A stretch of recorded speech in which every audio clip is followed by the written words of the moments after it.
മരുന്ന് നൽകുന്നതിനുള്ള ചികിത്സാ പദ്ധതി ഒരുക്കി രായമംഗലം ഗ്രാമപഞ്ചായത്ത്.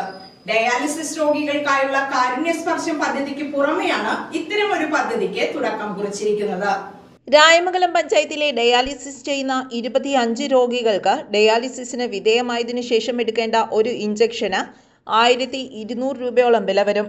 ഏരിയാറ്റോപോയിറ്റിക് ഇഞ്ചക്ഷൻ സൗജന്യമായി വിതരണം ചെയ്യുന്ന പദ്ധതിക്ക് ഗ്രാമപഞ്ചായത്ത് തുടക്കം കുറിച്ചു.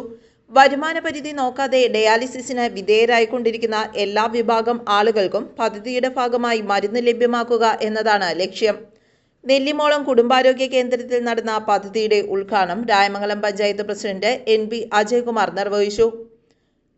കോളോസ്റ്റമി ബാഗ് ആവശ്യമുള്ള പാലിയേറ്റീവ് രോഗികൾക്ക് അതുകൂടി ഈ വർഷം മുതൽ നടപ്പിലാക്കി വരുന്നതായും പ്രസിഡന്റ് അറിയിച്ചു.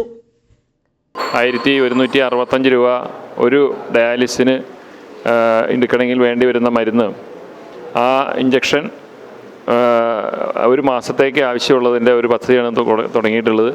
10 മുതൽ 12 ട്യൂബ് വരെയാണ് മരുന്നുകൾ ആവശ്യമുള്ളത് ഒരു രോഗിയെ സംബന്ധിച്ച്. അതുകൂടാതെ കാരുണ്യ സ്പർശം എന്ന പേരിൽ നമ്മൾ മാസം 4000 രൂപ ഡയാലിസിസ് രോഗികൾക്കായി ഒരു ധനസഹായം നൽകുന്നുണ്ട്. പരമാവധി 4000 രൂപയാണ് നൽകാൻ കഴിയുക. ആ രീതിയിലുള്ള പദ്ധതി നിലവിൽ നടപ്പിലായി വരുന്നുണ്ട്. പാലിയേറ്റീവിൻ്റെ സേവനം എല്ലാ മാസവും ഈ വീടുകളിലെത്തി ഡയാലിസിസ് പേഷ്യൻസിന് നൽകി വരുന്നുണ്ട്. അത്തരത്തിൽ പാലിയേറ്റീവ് മേഖലയിൽ വിവിധങ്ങളായ പ്രവർത്തനങ്ങളാണ് നടത്തി വരുന്നത്. നമ്മുടെ കൊളസ്ട്രമി ബാഗ് ഏതാണ്ട് 1800 രൂപ വരുന്ന കൊളസ്ട്രമി ബാഗ്, പ്രത്യേകിച്ചും വയറുമായി ബന്ധപ്പെട്ട ക്യാൻസർ വരുന്നവർക്ക് വളരെ അത്യാവശ്യമായ ഒന്നാണ് കൊളസ്ട്രമി ബാഗ്. 1800 രൂപയാണ് അതിൻ്റെ വില വരുന്നത്. ആ ബാഗ് നൽകുന്ന പദ്ധതിക്ക് നമ്മൾ തുടക്കം കുറിച്ചിട്ടുണ്ട്. ഇങ്ങനെ നമ്മുടെ സമൂഹത്തിലെ എണ്ണത്തിൽ വളരെ നമ്മൾ എടുക്കുമ്പോൾ എണ്ണം അല്ല പ്രധാനം, അതിൻ്റെ ഒരു അർഹതയാണ് ഏറ്റവും പ്രധാനപ്പെട്ട ഒന്ന്.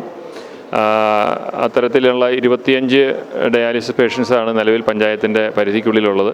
ഇത്രയും പേർക്ക് ഈ സാമ്പത്തിക വർഷം അവസാനം വരെ ആവശ്യമായ മരുന്ന് നൽകുന്നതിനാണ് തീരുമാനിച്ചിട്ടുള്ളത്.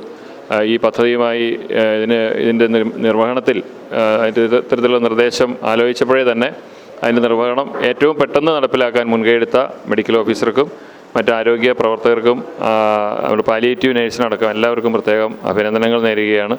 അതോടൊപ്പം തന്നെ ഇത് നമ്മുടെ ഡയാലിസിസ് പേഷ്യൻസ് എല്ലാവരും പ്രയോജനപ്പെടുത്തണം എന്നുകൂടി ഈ അവസരത്തിൽ സൂചിപ്പിച്ചുകൊണ്ട് ചുരുക്കുകയാണ്. ക്ഷേമകാര്യ standing committee chairperson Smitha Anilkumar അധ്യക്ഷത വഹിച്ചു.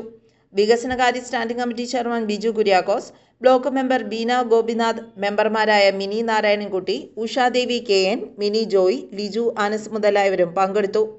പദ്ധതിയുടെ ഉദ്ദേശ ലക്ഷ്യങ്ങളെക്കുറിച്ച് medical officer doctor Rajesh B Nair വിശദീകരിച്ചു. News bureau, Rayamangalam.